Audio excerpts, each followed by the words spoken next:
6 300 142.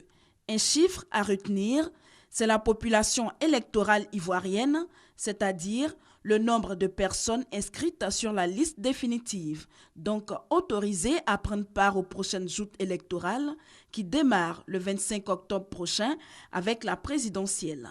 Cette liste comporte 50,40% d'hommes et 49,60% de femmes. Elle sera remise incessamment aux 10 candidats en liste pour la présidentielle, a annoncé le président de la CEI au cours du colloque sur les élections initié en partenariat avec l'ONUCI.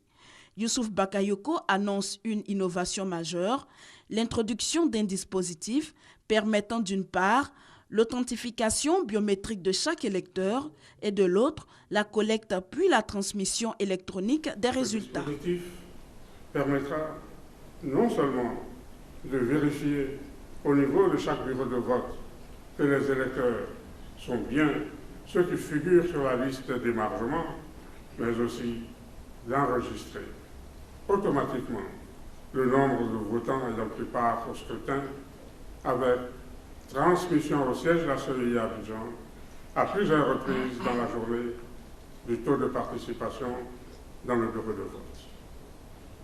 Une fois la journée électorale terminée et après le dépouillement des votes et l'établissement du procès-verbal de dépouillement, les données du bureau de vote seront saisies et automatiquement signées électroniquement en utilisant un certificat propre à chaque bureau de vote. La mise en place de ce dispositif, une première dans notre pays, permettra d'éliminer toute accusation de participation au vote de personnes décédées, le bourrage d'urnes et le camouflage des procès-verbaux.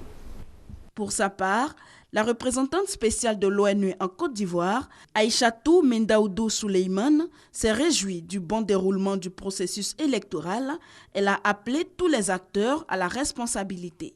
Je demeure convaincu, mesdames et messieurs, que si l'engagement souscrit par les médias, la société civile, les partis politiques et les groupements politiques pour le respect des différents codes d'éthique et de déontologie, ainsi que des codes de bonne conduite se matérialisent dans les faits et les actes, la Côte d'Ivoire conduira à terme, dans la paix, dans la concorde, le processus électoral tant attendu par les citoyens. Médias, société civile, groupements et partis politiques pour la prévention des conflits et la reconstruction est le thème de ce colloque de 48 heures ouvert ce jeudi en vue de promouvoir des élections apaisées.